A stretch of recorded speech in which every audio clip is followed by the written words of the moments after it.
Assalamualaikum warahmatullahi wabarakatuh. Halo teman-teman semua, kami dari kelompok 1 akan membahas mengenai bisnis dan etika. Sebelum itu, kenalin nih anggota kelompok 1. Ada Siti Khairia, Arika Fatmawati, Elvia Vivi, Nadia Aryani, Aprila Amalia, Faidatul Hasanah, dan Galuh Dwi Sekarsari. Itu dia perkenalan singkat dari kelompok 1. Langsung saja kita masuk ke materi. Mitos bisnis amoral. Mitos bisnis amoral sendiri adalah ungkapan yang menggambarkan bahwa antara bisnis dengan moralitas atau etika tidak ada hubungannya sama sekali. Contoh kasus bisnis amoral. Penjual cabai yang mengharapkan laba atau keuntungan yang besar sehingga mereka melakukan tindakan bisnis amoral. Dengan cara apa? Mempermainkan timbangan. Ada juga nih, seorang sales memperkenalkan produk perusahaannya. Pada saat memperkenalkan produk tersebut, sampel yang diperkenalkan tidak sebagus dengan barang yang diberi konsumen. Di sini kita bisa lihat ada tindakan kecurangan dalam berbisnis, yaitu menipu konsumen. Dengan cara memperlihatkan sampel yang sedemikian bagusnya, namun ketika si konsumen membeli produk tersebut tidak sebagus seperti sampel yang diperkenalkan oleh sales. Sampai sini, teman-teman sudah bisa mengetahui ya, apa itu amoral? Ada beberapa keutamaan etika bisnis, yaitu bisnis modern, persaingan bisnis, pasar terbuka, dan perusahaan modern. Yuk kita bahas satu-satu. Dalam bisnis modern, pelaku bisnis dituntut untuk menjadi orang-orang profesional di bidangnya. Perusahaan yang unggul bukan hanya memiliki kinerja dalam bisnis, manajerial dan finansial yang baik, akan tetapi juga kinerja etis dan etos bisnis yang baik. Persaingan bisnis. Dalam persaingan bisnis yang sangat ketat, maka konsumen benar-benar raja. Kepercayaan konsumen dijaga dengan memperlihatkan citra bisnis yang baik dan etis.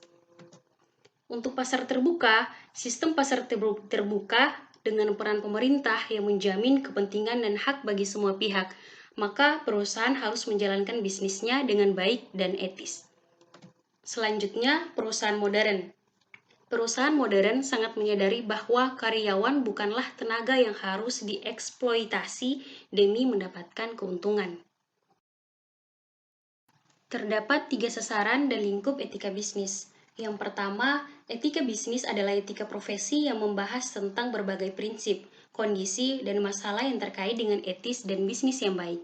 Kedua, etika bisnis menjadi sangat subversif sebagai pembangkit, pendorong dalam kesadaran masyarakat, agar tidak dirugikan dan diperlakukan secara adil. Ketiga, etika bisnis juga dapat berbicara mengenai ekonomi yang bersifat makro dan sebagai penentu etis tidaknya suatu praktek bisnis. Selanjutnya, ada prinsip-prinsip etika bisnis. 1. Prinsip otonomi. 2. Prinsip kejujuran. 3. Prinsip keadilan dan saling menguntungkan. Dan yang keempat, prinsip integritas moral.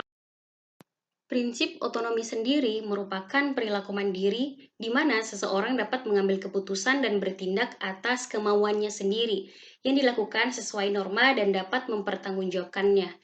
Jika sikap otonom ini dilakukan pelaku otonom dengan mengikuti norma yang berlaku, maka bisnis yang dijalankan pun akan bertahan dan membantu para pelaku bisnis dalam mengembangkan bisnisnya. Keraf mengatakan, kejujuran sangat dibutuhkan dalam pemenuhan syarat perjanjian dan kontrak dalam bisnis. Jika tidak ada kejujuran dan kecurangan yang dilakukan oleh salah satu pihak, tentu pihak lain tidak akan mau lagi untuk melakukan kerjasama dengan pihak yang melakukan kecurangan. Ini adalah penjelasan mengenai prinsip kejujuran. Selanjutnya, prinsip keadilan dan saling menguntungkan. Adam Smith yang mengatakan bahwa prinsip paling pokok dari keadilan merupakan prinsip tidak merugikan orang lain. Dalam prinsip ini, diajarkan untuk selalu menghargai hak dan kewajiban setiap individu. Dan berbisnis perlu ditanamkan prinsip saling menguntungkan atau win-win solution, yang artinya dalam semua keputusan yang diambil dalam kegiatan bisnis, semua pihak harus mengusahakan agar masing-masing merasa diuntungkan. Dan yang terakhir ada prinsip integrasi moral. Prinsip ini menekankan tuntutan internal dalam diri pelaku bisnis agar bisa menjalankan bisnis dengan tetap menjaga nama baik perusahaannya. Pelaku bisnis harus dapat menjalankan bisnisnya secara maksimal agar dapat membawa perusahaannya menjadi yang terbaik dan dapat dibanggakan. Etos kerja. Apa sih yang dimaksud dengan etos kerja? Nah, etos kerja menurut Mukhtar Bukhari adalah sikap dan pandangan terhadap kerja, kebiasaan kerja yang dimiliki seseorang, suatu kelompok manusia, atau suatu bangsa. Realisasi moral bisnis. Norma sendirilah yang paling benar dan tepat. Bertindaklah di mana saja sesuai dengan prinsip yang dianut dan berlaku di negaramu sendiri.